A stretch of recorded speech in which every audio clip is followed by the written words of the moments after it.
এ তুই এই দুনিয়ার মায়ায় পড়ে করছো কত বাহানা, এই যে নয় তোর আসল বাড়ি, কবর যে তোর আসল ঠিকানা। কথা বলেন ঠিক কিনা? ভাই বেরাদার যারাই ছিল একে একে সব হারালো। কথা বলেন। পূর্ব পুনিয়ার মায়ায় পড়ে করছো কত বাহানা, এই যে নয় তোর আসল বাড়ি, কবর যে তোর আসল ঠিকানা। এই যে নয় তোর আসল বাড়ি, কবর যে তোর আসল ঠিকানা। কথা বলেন। মনোযোগ দিবেন, এদিক সেদিক মনটা নিবেন না, নিচের দিকে মাথা করেন, দুনিয়া ভুলে যান, আখিরাতের ভয় অন্তরে ঢোকান, আল্লাহর মহব্বতটা অন্তরে ঢুকায় দেন। সম্মানিত প্রিয় মুসলমান ভাইরা, আল্লাহর নবীকে পৃথিবীর সবচাইতে বেশি ভালোবাসতে হবে। আল্লাহর নবী আপনার আমার এই দিনকে অনেক কষ্ট করে, অনেক মুজাহাদা করে এই পর্যন্ত পৌঁছায় দিয়েছেন। আল্লাহর নবী, বিশ্ব নবী মক্কাতুল মুকাররমায় যখন ইসলামের দাওয়াত দেওয়া শুরু করলো, কিছু মানুষ আল্লাহর নবীর হাতে হাত রেখে মুসলমান হয়ে গেল। আবু জেহেল সহ্য করতে পারলো না। আবু জেহেল বলে, হায় রে হায়, মুহাম্মদের কালিমা পড়ে মুসলমান হইতেছে, এইভাবে যদি মুসলমান হইতে থাকে তাহলে আমি আবু জেহেলের চেয়ার আর বেশি দিন টিকবে না। এমন মানুষ বর্তমান সমাজেও আছে না নাই? ক্ষমতা টিকানোর জন্য আলেমদেরকে গ্রেফতার করে, ক্ষমতা টিকানোর জন্য আলেমদেরকে ফাঁসি দেয়, ক্ষমতা টিকানোর জন্য আলেমদেরকে মামলার হুমকি দেখায়। এরকম পরিস্থিতি আমরা পার করেছি কি করি নাই? যারা ক্ষমতার জন্য সাধারণ মানুষের উপর নির্যাতন করেছে, ক্ষমতার জন্য উলামায়ে কেরামের উপর নির্যাতনের স্টিম রোলার চালাইছে, তারা কিন্তু আর ক্ষমতায় নাই। বর্তমান যারা ক্ষমতায় আসতে চাচ্ছেন তাদেরকে আমি বলবো, বেশি লাফায়েন না। যারা লাফাইছিল তারা কিন্তু চেয়ারে নাই, তারা কিন্তু বর্তমান পলায়া পলায়া বেড়াইতেছে। কথা বলেন ঠিক কিনা? কথা বলেন ঠিক কিনা? অতি লোভে মৃত্যু হয়, বেশি লোভ করা ভালো না। ছোট্ট একটা গল্প শোনাই। এক মুচি সারাটা জীবন তার জুতা সেলাই করতে গেছে মানুষের। তো হঠাৎ করে তিনি চিন্তা করলো, সারা জীবন মানুষের জুতা সেলাই করলাম, ভালো মন্দ কিছু খাইলাম না, আজকে একটা সুন্দর করে খিচুড়ি পাকাবো, এই খিচুড়িটা আমি মজা করে খাবো। বাগানের মধ্যে তার বাড়ি, চতুর্দিকে জঙ্গল, সুন্দর করে এবার রাতের বেলা খিচুড়ি পাকাইছে। পাকানোর পরে ওই খিচুড়িটা ঠান্ডা করার জন্য সুন্দর করে এরকম ভাবে প্লেটে বেড়ে রেখে সে অন্য কাজগুলো করতেছে। এর মধ্যেই জঙ্গল থেকে এক শেয়াল মামা চলে এসেছে। খিচুড়ির গন্ধ নাকের মধ্যে পাইছে। উনি আর জঙ্গলে থাকতে পারে? শেয়ালের কামি তো হলো, কোথায় শুটকি আছে, কোথায় মাছ আছে, কোথায় আবার এরকম তার কিছু খাবার আছে। কথা বলেন ঠিক কিনা? খিচুড়ির গন্ধ পেয়ে সে দৌড়ায় আসছে খিচুড়ি খাওয়ার জন্য। এসে দেখে এত সুন্দর করে খিচুড়ি পাকাইছে। শিয়াল বাবা কয়, 14 গোষ্ঠী আমার খায় নাই এত সুন্দর খিচুড়ি, কেউ তো আশপাশে বাড়িও নাই, কেউ তো এরকম খিচুড়িও পাকায় না, আজকে পেটটা ভরে খায়া নেই। সুন্দর করে খাইছে। এর মধ্যেই ওই মুচি বাবা চলে আসছে। মুচি এবার দেখে, আরাম করে খিচুড়ি পাকাইলাম, জীবনে কোনোদিন খাইলাম না ভালো মন্দ, আজকে খাওয়ার নিয়ত করেছি, তারপরেও দেখতেছি শিয়াল বাবা আমার রিজিকটা নষ্ট করে দিল। তার গলাটা সাপটি দিয়ে ধরছে, রশি লাগাইছে, রশি লাগায়া ইচ্ছা মতো পিটন, দিন রাত 24 ঘন্টা পিটায়। এক সময় পিটাইতে পিটাইতে শিয়ালের চেহারাটা এরকম দবদবা মোটা হয়ে গেছে। এবার রাতের বেলা শিয়াল চিন্তা করে, হাই রে হাই, এইভাবে যদি মার খাই তাহলে তো আমার জীবনটা আর বাঁচবে না, আমি মনে মরেই যাব। তো এবার শিয়াল একটা চালাকি করলো যে আমি একটা আওয়াজ দেই, আমার আরো যে বন্ধু বান্ধব যারা আছে তারা যেন আমাকে বাঁচানোর জন্য চলে আসে। তো রাতের বেলা এমন ভাবে একটা আওয়াজ দিল, শিয়ালের ডাক তো শিয়াল বুঝে, কথা বলেন ঠিক কিনা? যেমনি ডাক দিছে অন্য অন্য শিয়াল কয় এখানে তো আমার তাহলে কোনো এক সহপাঠী আছে। একটা শিয়াল দৌড় দিয়ে চলে আসছে, আসার পরে ভাঙ্গা বেড়া দিয়া এরকম উকি মেরে দেখে যে একটা শিয়াল একটা খামের সঙ্গে রশি দিয়ে বাঁধা, আর চেহারাটা এরকম দবদবা মোটা। সে ভাঙ্গা বেড়ার দিয়া উকি দিয়া বলে, তুই এই জায়গায় কেন? এত সুন্দর ভালো মন্দ খায় তুই মোটা মোটা হয়ে গেছস দেখি, এত সুন্দর মোটা হইছস, তোক দেখে তো আমার দেখি লোভ লাগতেছে। হ্যাঁ, সারা জীবনে আমি খাই না এরকম, যেরকমটা খাইছি আমি এখান থেকে যাইতে চাচ্ছি না। আমাকে এক বন্ধু ধরছে আর যাইতে দেয় না। আমি মনে করছিলাম আমাকে খালি বাইরাবে আর লাথি দিবে, এখন তো দেখতেছি আমাকে জামাই আদর করে, প্রতিদিন সুন্দর সুন্দর খাবার দেয়। এই যে আমাকে বাইরে রাখছে, আমাকে যাইতে দেয় না।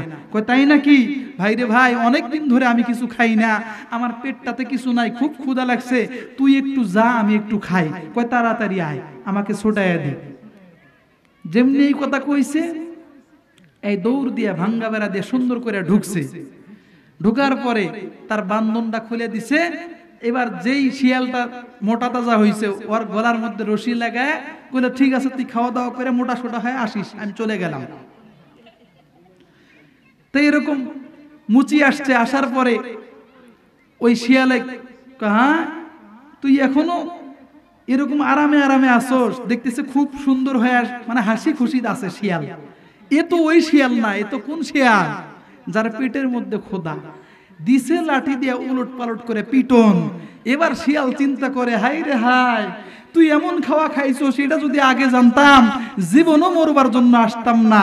এরকম কিছু লোভী মার্কা মানুষ আছে না? না, তারা বুঝেও না যে এরকম মার খাইতে হয় লোভ বেশি করলে। এই 16 বছর আমরা দেখেছি লোভ করেছিল, তারা কিন্তু পিট্টুনি খায়া ভারতে চলে গেছে, কথা বলেন ঠিক কিনা?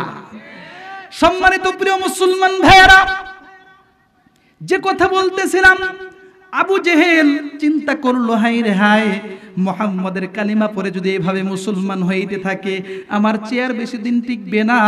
এই জন্য যারা যারা মুসলমান হয়েছিল, সর্বপ্রথম বিশ্বনবীর হাতে হাত রেখে, তাদের মধ্যে অন্যতম ছিল ইয়াসির পরিবার। একজন ছিল, ওই পরিবারের মধ্যে একজন সদস্যের নাম ছিল ইয়াসির, আর একজন সদস্যের নাম ছিল হযরতে সুমাইয়া রাদিয়াল্লাহু তাআলা আনহা, আর 3 নাম্বার সদস্যের নাম ছিল তাদের কলিজার টুকরা সন্তান হযরতে আম্মার রাদিয়াল্লাহু তাআলা আনহুম। আবু জেহেল তার ছেলেপেলেদেরকে ডাক দিয়ে বলল, আম্মারকে গ্রেফতার করো। আম্মারকে গ্রেফতার করে নিয়ে কঠিন নির্যাতন করা হলো, কিন্তু কালিমা ছাড়ে না। আবু জেহেল চিন্তা করলো, তার মাকে গ্রেফতার করে নিয়ে আসো। হযরতে সুমাইয়াকে গ্রেফতার করে নিয়ে আসা হলো। আবু জেহেল এবার তার মাকে ডাক দিয়ে বলে, ও আম্মারের মা, তুমি তোমার সন্তানকে বুঝাও, যদি কালিমা না ছাড়ে তোমার সন্তানকে কিন্তু দুনিয়ার জমিন থেকে বিদায় করে দিব।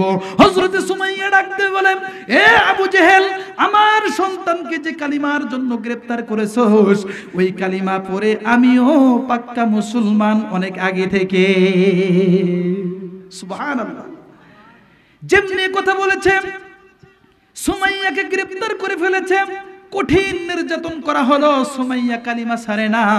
আবু জেহেল এক পর্যায়ে নির্যাতন করতে করতে করতে করতে বল্লম মেরে হযরত সুমাইয়ার লজ্জাস্থানের মধ্যে ঢুকায়া সুমাইয়াকে দুনিয়ার জমিন থেকে ইসলামের প্রথম শহীদ করে দিল। বলেন না আল্লাহু আকবার। হযরত সুমাইয়া শহীদ হয়ে গেল। ইয়াসিরকে গ্রেফতার করে নিয়ে আসা হলো।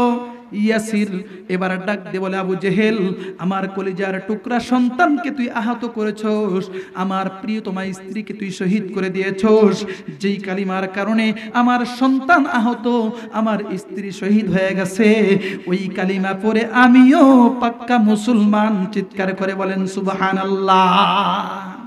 হযরত ইয়াসিরকেও মেরে ফেললো, শহীদ করে দিল। আল্লাহর নবীর কাছে সংবাদ চলে গেল। আল্লাহর নবী চিন্তায় পড়ে গেল, খুব পেরেশানি হয়ে গেল। আল্লাহর নবীর কাছে আয়াত চলে আসলো, ও আল্লাহর রসুল, ও আমার বন্ধু, আপনার আর এই মক্কার জমিনে থাকা যাবে না, তাড়াতাড়ি হিজরত করে আপনি মদিনার জমিনে চলে যান। একটু চিৎকার করে বলেন আল্লাহু আকবার, আর একটু জোরে বলেন আল্লাহু আকবার। সমস্ত কিছুর মোকাবেলা কে করেন? আল্লাহ। যখন আল্লাহর খাঁটি বান্দারা বিপদে পড়বে, আল্লাহর পক্ষ থেকে রহমত বরকতের মদদ নাজিল হবে। কথা বলেন ঠিক কিনা? সম্মানিত প্রিয় মুসলমান ভাইয়েরা, আল্লাহর নবী হিজরত করার ইচ্ছা করলো।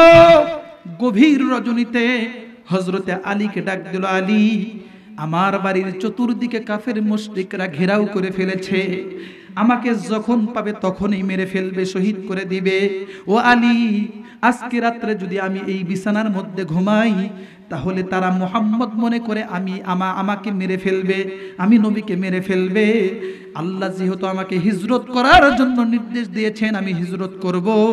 তবে রাত্রিবেলা আমার চাদরটা তোমার শরীরের মধ্যে পেঁচায়া আমার বিছানায় ঘুমিয়ে যাবা, আর আমি রাত্রিবেলায় হিজরত করে মদিনায় চলে যাব। হযরত আলী ডাক দিয়ে বলে, ইয়া রাসূলুল্লাহ, ইয়া হাবিবাল্লাহ, আপনার চাদর গায়ে দিয়ে আমি ঘুমাবো, যখন কাফের মুশরিকরা দেখবে আপনাকে মনে করে আমি আলীকে শহীদ করে দিবে। ইয়া রাসূলুল্লাহ, আমার জীবনের পরোয়া করি না, আমার জীবনের বিনিময়ে যদি আপনি দুনিয়াতে বেঁচে থাকেন, তাতে আমি অনেক অনেক খুশি। একটু চিৎকার করে বলেন সুবহানাল্লাহ। নিজের জীবনের চাইতে আল্লাহর রাসূলকে বেশি ভালোবাসা নবী চলে গেল, হিজরত করার ইচ্ছা করলো। সূরাত ইয়াসিনের কিছু আয়াত তেলাওয়াত করলো, শাহওয়াতিল উজুহ পর্যন্ত, উজুহ পর্যন্ত তেলাওয়াত করে এক মুষ্টি বালু কমায়, এক মুষ্টি ধুলা, এক মুষ্টি বালু কাফের মুশরিকদের দিকে এরকম ছিটায়া দিল। আমার আল্লাহ আসমান থেকে কুদরতি ভাবে প্রত্যেকটা কাফের মুশরিকের চোখের মধ্যে ঢোকায়া দিল। কাফের মুশরিকরা সঙ্গে সঙ্গে অন্ধ হয়ে গেল। চিৎকার করে বলেন সুবহানাল্লাহ। আল্লাহর নবী, বিশ্ব নবী তাদের চোখের সামনে চলে গেল। গভীর রজনীতে আল্লাহর নবী চলে যাওয়ার পরে হযরতে আবু বকর সিদ্দিকের দরজার সামনে গেল। আবু বকর সিদ্দিকের দরজার সামনে গিয়ে যেমনি আবু বকরকে ডাক দিছে, সঙ্গে সঙ্গে হযরতে আবু বকর দরজাটা খুলে দিছে। চিৎকার করে বলেন আল্লাহু আকবার। আল্লাহর নবী আবু বকরকে ডাক দিয়ে বলে, আবু বকর, এত রাত্রিতে আমি তোমাকে কেবলমাত্র একটা ডাক দিয়েছি, আর সঙ্গে সঙ্গে তুমি দরজা খুলে দিলা। তুমি কি ঘুমাও নাই? তুমি কি এই দরজার সঙ্গে হেলান দিয়েছিলা নাকি? হযরতে আবু বকর ডাক দিয়ে বলে, ইয়া রাসূলুল্লাহ, ইয়া হাবিবাল্লাহ, আমি শুধু আজকে ঘুমাই নাই এমনটা নয়, আমি আজকে থেকে আরো 6 মাস আগের থেকে বিছানায় আমার পিঠটা লাগাই না, আমি এই দরজার সঙ্গে হেলান দিয়া থাকি। কেননা আপনি 6 মাস আগে আমাকে বলেছিলেন, আবু বকর, মনে হয় হিজরত করতে হবে, তোমাকে আমি সঙ্গী বানাবো। তখন থেকে আমি আবু বকর বিছানার সঙ্গে পিঠটা লাগাই না। ইয়া রাসূলুল্লাহ, কখন যেন আপনি চলে আসেন, আপনি এসে দরজার সামনে আমাকে 3টা ডাক দিবেন, 2টা ডাক দিবেন, আমি শুনবো না, এটা হতে পারে না। আপনাকে বাড়ির গেটের সামনে দাঁড়ায়া আমি কেমনে ঘুমায়া থাকবো? এই চিন্তায় 6 মাস যাবত আমি আমার পিঠটা বিছানার সঙ্গে লাগাই নাই। চিৎকার করে বলেন সুবহানাল্লাহ। সম্মানিত প্রিয় মুসলমান ভাইয়েরা, আল্লাহর নবী হযরত আবু বকরকে সঙ্গে নিয়া হিজরতের সফরে বের হয়ে গেল। গভীর রজনীতে আস্তে আস্তে এরকম জাবালে কিতুয়ার উপর দিয়া জাবালে সূরের একটা গুহার মধ্যে চলে গেল। ফজরের ওয়াক্ত হয়ে গেল, আস্তে আস্তে রাতের আভাটা কেটে যাচ্ছে, দিনের আলো চলে আসতেছে। এই সময় হযরতে আবু বকর চিন্তা করলো, ইয়া রাসূলুল্লাহ, ইয়া হাবিবাল্লাহ, সকাল হয়ে যাচ্ছে, কালো আভা চলে যাচ্ছে, কাফের মুশরিকরা আমাদেরকে দেখে ফেললে মেরে ফেলবে, শহীদ করে দিবে। ইয়া রাসূলুল্লাহ, এই জাবালে সূরের মধ্যে একটা গুহা আছে, এই গুহার মধ্যে আমরা প্রবেশ করি। আল্লাহর নবী বলল, ঠিক আছে, ঢুকো। আল্লাহর নবীকে হযরতে আবু বকর ডাক দিয়ে বলে, ইয়া রাসূলুল্লাহ, ইয়া হাবিবাল্লাহ, এটা হলো অনেক দিনের জঙ্গলের একটা গর্ত, পাহাড়ি গর্ত। এই গর্তের মধ্যে সাপ পোকামাকড় বিচ্ছু থাকতে পারে। আমি আগে ঢুকি, যদি সাপ পোকামাকড় বিচ্ছু থাকে আগে আমাকে কামড় দেখ, তারপরেও যেন আপনি হেফাজতে থাকেন। বলেন আল্লাহু আকবার। নবীর প্রতি ভালোবাসা কেমন হওয়া দরকার।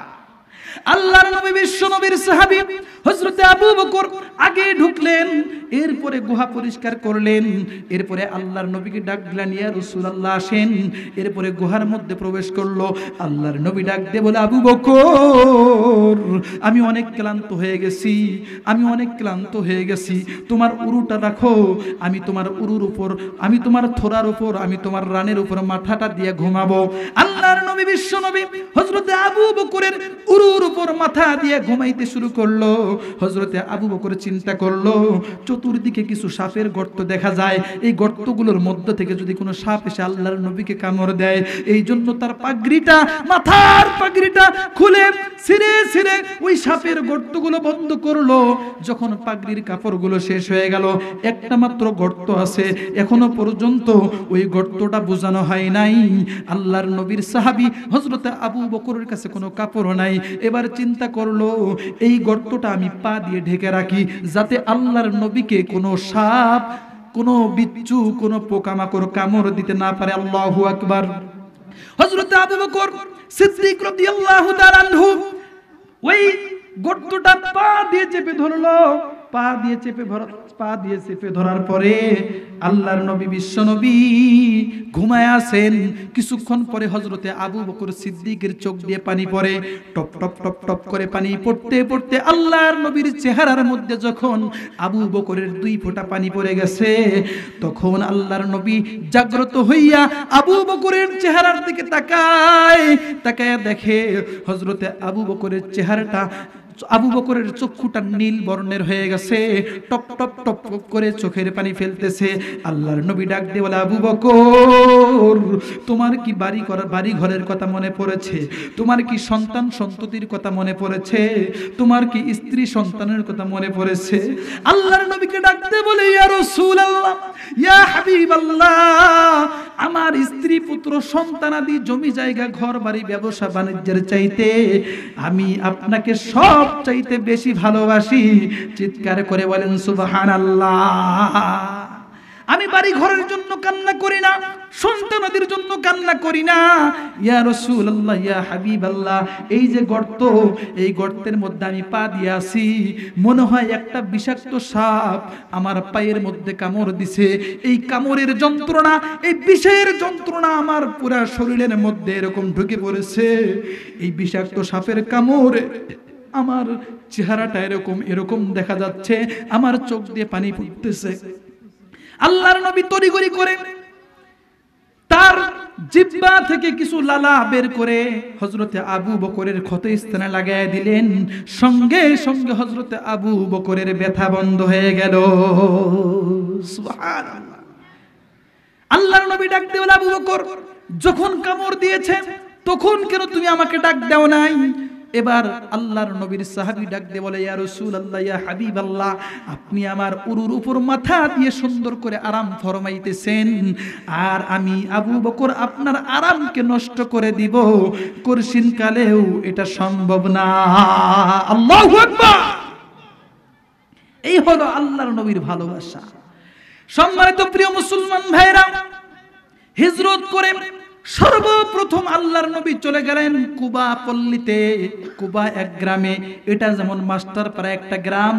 আল্লাহর নবী মক্কাতুল মুকাররমা থেকে হিজরত করে সর্বপ্রথম চলে গেলেন কুবা পল্লীতে।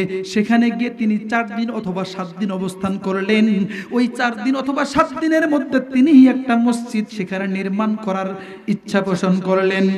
সাহাবীদেরকে ডাক দিয়ে বলেন, ও আমার সাহাবীরা, এখনো পর্যন্ত ইসলামের শুরু লগ্ন, এটা হলো ইসলামের শুরু লগ্ন, এখনো পর্যন্ত কোনো মসজিদ তৈরি করা হয় নাই, এখনো পর্যন্ত কোনো ইবাদতগাহ তৈরি করা হয় নাই। আমি নবী ইচ্ছা পোষণ করেছি এই কুবা পল্লীতে একটা মসজিদ নির্মাণ করব। চিৎকার করে বলেন সুবহানাল্লাহ। মসজিদ মাদ্রাসার নির্মাণকারী কে? বিশ্বনবী মুহাম্মাদুর রাসূলুল্লাহ সাল্লাল্লাহু আলাইহি ওয়াসাল্লাম। এই মসজিদে অনেক মুসলমান আসতে চায় না, কথা বলেন ঠিক কিনা? সম্মানিত হাজিরিন, আল্লাহর নবী সাহাবীদেরকে বলল, ও আমার সাহাবীরা, যেহেতু ইসলামের শুরু লগ্ন এটা, কেবলমাত্র প্রথম একটা মসজিদ নির্মাণ করব, এখনো কোনো মসজিদ নির্মাণ করা হয় নাই। তার মানে ইসলামের কাজগুলো করতে যেন সহজ হয়, সুন্দর হয়, তার মানে একটা মিডল জায়গা, সুন্দর জায়গা আমাদেরকে বেছে নিতে হবে, নির্বাচিত করতে হবে। আল্লাহর নবী এবার জায়গা দেখা শুরু করলো। সুন্দর একটা প্লেস মতো একটা জায়গা পেয়ে গেল। ওই জায়গাটা আল্লাহর নবী পছন্দ করলো। খোঁজ নিয়ে দেখা গেল ওই জায়গাটার মালিক হলো এক ইহুদি। কে? এক ইহুদি। আল্লাহর নবী ইহুদির বাড়িতে চলে গেল। ইহুদিকে ডাক দিয়ে বলল, ও ভাই, তুমি ইসলাম গ্রহণ করো এবং আমাদের মুসলমানদের একটা মসজিদ তৈরি করব, এই জন্য তোমার জমিটা বিক্রি করো অথবা দান করো। ইহুদি ডাক দিয়ে বলল, এ মুহাম্মদ, কোথ থেকে তুমি এসেছো, আর আমি আমার জমি তোমাকে দিয়ে দিব, এটা হতে পারে না, চলে যাও। আমি ইসলামও গ্রহণ করব না, আমি আমার জমিও বিক্রি করব না, আমি আমার জমি তোমাকেও কোনোদিন দান করব না। আল্লাহর নবী মনটা খারাপ করে চলে গেল। সাহাবীরা গিয়ে দেখে আল্লাহর নবীর মনটা খারাপ, মুখটা মলিন। হযরতে আবু বকর সিদ্দিক এবং ওমর ফারুক সহ আরো কিছু সাহাবী চলে গেল ওই ইহুদির বাড়িতে। ইহুদিকে ডাক দিয়ে বলল, ইহুদি ভাই, আমাদের নবীর মন খারাপ, আমরা চাইতেছি একটা মসজিদ নির্মাণ করব, এই জমিটা বিক্রি করতে তুমি কতগুলো টাকা নিবা, কতগুলো সম্পদ নিবা, সমস্ত সম্পদ তোমাকে দিব, এরপরও তোমার জায়গাটা দান করো। ইহুদি বলল, না, এত সোজা না, আমি আমার জমি বিক্রি করব না, ইসলামও গ্রহণ করব না, দানও করব না, যাও তোমরা চলে যাও। সমস্ত সাহাবী মন খারাপ করে চলে এলেন। আল্লাহর নবীকে এসে বললেন, ইয়া রাসূলুল্লাহ, ইয়া হাবিবাল্লাহ, ইহুদি এই জমিটা দিতে রাজি না। ইতিমধ্যেই আল্লাহর নবীর এক প্রিয় সাহাবী, জলিল কদর সাহাবী হযরতে উসমান গনি, যার নাম, উনি ব্যবসা বাণিজ্য করে বিভিন্ন জায়গায় গিয়ে ইয়ামেন দেশে ব্যবসার জন্য চলে গেছে। হযরতে উসমান রাদিয়াল্লাহু তাআলা আনহু ব্যবসা করার জন্য 1 মাস অথবা 7 দিন, 10 দিন, 15 দিন, 20 দিন করে ব্যবসার জন্য বাহিরে থাকতো। যখন ব্যবসা করার জন্য যাইতো তখন আল্লাহর নবীর সঙ্গে আগে দেখা করত, এরপরে বাড়ির লোকদের কাছে বিদায় নিত, এরপরে ব্যবসা বাণিজ্য করার জন্য চলে যাইতো। আবার ব্যবসার শেষে যখন বাড়িতে ফিরে, আগে বাড়িতে যায় না, আগে দয়াল নবী, বিশ্ব নবী মুহাম্মদুর রাসূলুল্লাহর দরবারে আসে। আল্লাহর নবীর চেহারাটা দেখে মনটা খুশি করে, তারপরে বিবি বাচ্চার কাছে যায়। আল্লাহু আকবার বলেন। হযরত উসমান গনি ইয়ামান দেশে সফর শেষ করে, ব্যবসা বাণিজ্য শেষ করে আল্লাহর নবীর নিকট সর্বপ্রথম চলে আসলেন।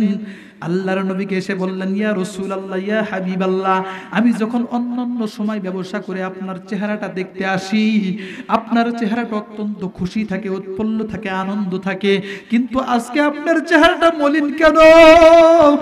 আপনার চোখের মনি কোঠায় পানির ছাপ দেখতে পাচ্ছি কেন? ইয়া রাসূলুল্লাহ, ইয়া হাবিবাল্লাহ, আমি উসমান আপনার চেহারা মলিন দেখতে পারবো না, আমি আপনার চেহারার মধ্যে এরকম খুশি দেখতে চাই, হাসি দেখতে চাই, আমাকে খুলে বলেন আপনার কি হয়েছে? আল্লাহর নবী ডাকতে বলে, উসমান, মক্কাতুল মুকাররমায় নির্যাতনের শিকার হয়ে আমি এই কুবা পল্লীতে প্রথম প্রবেশ করেছি। আমি নিয়ত করেছি, ইচ্ছা পোষণ করেছি, এখানে একটা মসজিদ নির্মাণ করব।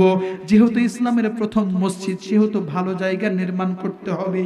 এই জন্য যেই জমিটা আমি নির্বাচন করেছি, এই জমির মালিক হলো ইহুদি। এই ইহুদি কোনো ক্রমেই এই জমিটা দিচ্ছে না, এই জন্য আমার মনটা খারাপ। হযরত উসমান 1 সেকেন্ড দেরি করেন নাই, এক দৌড় দিয়া ওই ইহুদির বাড়িতে চলে গেছে। তৎকালীন সময়ে সবচাইতে বড় ধনী, সবচাইতে বড় বিজনেসম্যান, সবচাইতে বড় ধনাঢ্যবান ছিলেন হযরতে উসমান গনি রাদিয়াল্লাহু তাআলা আনহু। একটু চিৎকার করে বলেন সুবহানাল্লাহ। বলেন তো দেখি, আমাদের বাংলাদেশে সবচেয়ে বড় যে ধনী, কিছুদিন আগে ছিল জয়নাল নামের এক ব্যক্তি, ধনীদের মধ্যে একজন। আচ্ছা, যিনি সবচেয়ে বড় ধনী, ওনার সঙ্গে দেখা করার আপনার আর আমার মতো মানুষের সম্ভব হয়? কথা বলেন, হয়?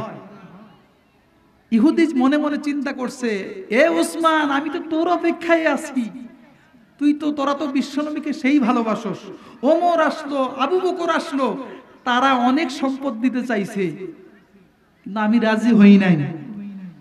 তুই হলি বর্তমান সমাজের সবচেয়ে বড় ধনী, তুই কখন আসবি এই অপেক্ষায় আমি বসে আছি। আল্লাহু আকবার। বলেন তো দেখি, বর্তমান সমাজের সবচেয়ে বড় ধনী যদি আপনার আমার বাড়িতে এসে বসে, আপনার আমার মন কেমন হয়ে যাবে? খুশি লাগবে না বেজার লাগবে? কথা বলেন, খুশি না বেজার? অবশ্যই খুশি লাগবে। এত বড় ধনী মানুষ, নেতা মানুষ আমার বাড়িতে আসছে, গর্ব করব, অমুকে বলবো, এই অমুক ধনী আমার বাড়িতে আসছে। কথা বলেন, ঠিক কিনা? ইহুদি চিন্তা করলো, হাই রে, এত বড় ধনী মানুষ আমার বাড়িতে এসছে, দেখি উসমান আমাকে কি প্রস্তাব করে। হযরতে উসমান ডাকতে বলে, ইহুদি ভাই, বিশ্বনবী মুহাম্মদুর রাসূলুল্লাহ সাল্লাল্লাহু আলাইহি ওয়াসাল্লাম তোমার জমিটা ক্রয় করার জন্য এসেছিল, তুমি দাও নাই। হযরতে আবু বকর, ওমর এসেছিল, তুমি দাও নাই। বলো দেখি, তোমার এই জমিটা যদি আমাদেরকে দাও, এর বিনিময়ে তুমি কি চাও? ইহুদি ডাকতে বলে, উসমান, এর বিনিময়ে আমি যা চাবো তুমি দিতে পারবা? কয়, হ্যাঁ দিব। কয়, ভালো করে বলো, এর বিনিময়ে যা চাবো সেটা দিতে পারবা? উসমান বলে, এ ইহুদি, এত বারবার আমাকে বলিস না। আমরা যেই ব্যক্তির কারণে আমরা দ্বীন পেয়েছি, ইসলাম পেয়েছি, হেদায়েত পেয়েছি, ওই ব্যক্তি সাধারণ কোনো ব্যক্তি না। ওই ব্যক্তি পৃথিবীর সমস্ত মাখলুকের চাইতে দামি, সমস্ত মাখলুকের চাইতে দামি। ওই ব্যক্তিকে আমাদের জীবনের চাইতেও বেশি ভালোবাসি। ইহুদি এবার বলল, ঠিক আছে, এ উসমান, তোর যত ব্যাংক ব্যালেন্স আছে, যত সম্পদ আছে, যত উট আছে, ঘোড়া আছে, দুম্বা আছে, ছাগল আছে, বাড়ি ঘর আছে, যত সম্পত্তি তোর আছে, সমস্ত সম্পত্তি, স্থাবর অস্থাবর যত সম্পত্তি আছে, সমস্ত সম্পত্তি যদি আমার নামে লিখে দেস, তাহলেই কেবলমাত্র ওই জমিটা আমি তোদেরকে দিয়ে দিব। একটু জোরে বলেন আল্লাহু আকবার। হযরত উসমান গনি এক সেকেন্ড দেরি করে নাই, সঙ্গে সঙ্গে জবাব দিছে, হাসি খুশিতে উৎফুল্ল হয়ে খটখটে হাসি দিয়ে বলতেছে, এই ইহুদি, তুই এতটুকুন জিনিস আমার কাছে চাইবি, এটা তো আমি ভাবতে পারি নাই। আমি তো মনে করেছিলাম তুই আমার জীবনটা চাস, এর বিনিময়ে মনে হয় এই জমিটা দিবি। তুই তো কেবলমাত্র আমার সম্পদ চাইছস। এই সম্পদ কেন, আমার জীবনটাও তুই যদি চাইতি, তারপরও বিশ্বনবীর মুখের মধ্যে হাসি ফোটানোর জন্য আমার জীবনটাও তোরে দিয়ে দিতাম। আল্লাহু আকবার। সঙ্গে সঙ্গে হযরত উসমান সমস্ত সম্পত্তি তার নামে লিখে দিল। আল্লাহু আকবার। ইহুদি এবার ডাক দিয়ে বলল, উসমান, যা যা, আমার ওই জমিটা তোদেরকে দান করে দিলাম। যেমনি বলছে দান করে দিলাম, হযরত উসমান এক দৌড় দিয়া আল্লাহর নবীর কাছে চলে গেছে, গিয়া বলতেছে, ইয়া রাসূলুল্লাহ, ইয়া হাবিবাল্লাহ, আপনি আর মন খারাপ করবেন না, চোখের পানি মুছে ফেলেন। ওই ইহুদি জমিটা আপনাকে দান করে দিয়েছে। সুবহানাল্লাহ। আল্লাহর নবী ডাকতে বলে, উসমান, আমি গেলাম, ওমর গেল, আবু বকর গেল, তারপরও দিল না। তুমি গেলে দিয়ে দিল, কারণটা কি, কিসের বিনিময় দিয়েছে? হযরতে উসমান ডাক দিয়ে বলে, ইয়া রাসূলুল্লাহ, ইয়া হাবিবাল্লাহ, আমার যত সম্পত্তি আছে, আমার যত জমি জায়গা আছে, আমার যত টাকা পয়সা আছে, আমার যত ব্যাংক ব্যালেন্স আছে, সব কিছু তাকে দিয়ে দিয়েছি। এর বিনিময়ে সে ওই জমিটা দান করেছে। হযরতে উসমান যখন এই কথা বলল, আল্লাহর নবী তাকে বুকের মধ্যে জড়ায় নিল, দুই চোখের পানি ঝরায়া এবার দুই হাত তুলে আল্লাহর কাছে দোয়া করতেছেন। আল্লাহর নবীর সামনে একটা খেজুর গাছ ছিল, ওই খেজুর গাছকে বলতেছে, ইয়া আইয়ুহাস শাজার শাহিদা ইয়াউমাল কিয়ামা, কিয়ামতের দিন আমার উসমানের জন্য তুই সাক্ষী থাকবি। আমার আল্লাহ যেন দুনিয়ার সম্পত্তির বিনিময়ে আল্লাহ তারে যেন জান্নাতের বিশাল বড় মালিক বানায় দেয়। সুবহানাল্লাহ। আল্লাহর নবী দোয়া করা শুরু করলো। এদিক দিয়ে ইহুদি বাড়িতে চিন্তা করতে লাগলো, বর্তমান সময়ের সবচেয়ে ধনী উসমান গনি এতগুলো সম্পদ আমাকে দান করে দিল, আর আল্লাহর নবীকে এই জমিটা দান করে দিল, এটা কিভাবে সম্ভব? নিশ্চিত উসমান তো বোকা না, যদি বোকা হইতো তাহলে এতগুলো সম্পদ তো আমাকে হাকাও দিয়ে দিত না। কথা বলেন ঠিক কিনা? নিশ্চয়ই কোনো রহস্য আছে। ইহুদি হযরত উসমানের পেছনে পেছনে দৌড় দিয়ে ছোটা শুরু করলো। এক পর্যায়ে আল্লাহর নবীর দরবারে চলে আসলো, এসে দেখে আল্লাহর নবী দুই হাত তুলে উসমানের জন্য দোয়া করতেছে, ইয়া আইয়ুহাস শাজার শাহিদা ইয়াউমাল কিয়ামা, হে খেজুর গাছ তুই সাক্ষী থাকিস, ইহুদির এই জমিকে হযরতে উসমান কিনে নিয়েছে, বিনিময়ে সমস্ত সম্পদ তাকে দিয়ে দিয়েছে, সমস্ত সম্পত্তির বিনিময়ে কাল কিয়ামতের মাঠে যেন আমার আল্লাহ বিশাল বড় জান্নাতের মালিক হযরতে উসমানকে বানায়া দেন। যেমনি দোয়া করতে দেখছে, ইহুদি এবার আল্লাহর নবীকে ডাক দিয়ে বলে, ও আল্লাহর নবী, আমি ওই ব্যক্তি এসে গেছি যেই ব্যক্তি হযরতে উসমানের সমস্ত সম্পদের বিনিময়ে জমিটা আমি বিক্রয় করেছিলাম। হযরতে উসমান সমস্ত সম্পত্তির বিনিময়ে এই যেই আশায় এই জমিটা আপনাকে দান করেছে, ওই আশায় আমিও ইহুদি সমস্ত সম্পদ উসমানকে দান করে দিলাম, আর এই জমিটাও আপনাকে দিয়ে দিলাম। সুবহানাল্লাহ। আল্লাহর নবী এবার ইহুদিকে ডাক দিয়ে বলে, এই ইহুদি, তুমি কি মুসলমান হবা? কই, ইয়া রাসূলুল্লাহ, ইয়া হাবিবাল্লাহ, হযরত উসমান যে আশায় দান করেছে, আমি যদি আপনাকে এই জমিটা দিয়ে দেই আর উসমানের সমস্ত সম্পদ যদি ফিরিয়ে দেই, তাহলে ওই আশা কি আমারও পূরণ হবে? যেই দোয়া আপনি উসমানের জন্য করলেন, ওই দোয়া কি আপনি আমার জন্য করবেন নাকি? এবার ডাক দিয়ে বলে, ইহুদি, হ্যাঁ, তুই যদি এই জমিটা দিয়ে দেস আর উসমানের সমস্ত সম্পদ যদি ফিরিয়ে দেস, আমি রাসূলুল্লাহ তোর জন্য জান্নাতের মালিক হওয়ার দোয়া করব। একটু চিৎকার করে বলেন সুবহানাল্লাহ। ইহুদিকে এবার আল্লাহর নবী কালিমা পড়ায়া দিল, আশহাদু আল্লা ইলাহা ইল্লাল্লাহু ওয়া আশহাদু আন্না মুহাম্মাদান আবদুহু ওয়া রাসূলুহু। তো হাজিরিন, মসজিদে দান করার দরকার আছে না নাই?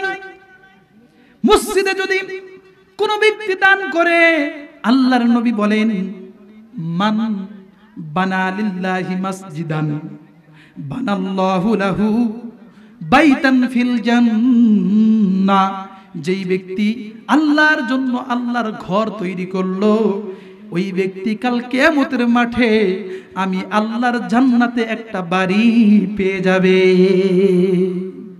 হযরত হারুনুর রশিদ তার রাজ্যের লোকদেরকে ডাক দিয়ে বলল, ও আমার রাজ্যের এলাকার লোক সকল, তোমরা শোনো, আমি একটা মসজিদ দান করব, একটা মসজিদ বানায়া দিব, যেই মসজিদে তোমরা নামাজ পড়বা, ইবাদত বন্দেগী করবা, আল্লাহর হুকুম আহকামগুলো মানবা, কিন্তু শর্ত একটা হলো, তোমরা 1 টাকাও দান করতে পারবা না।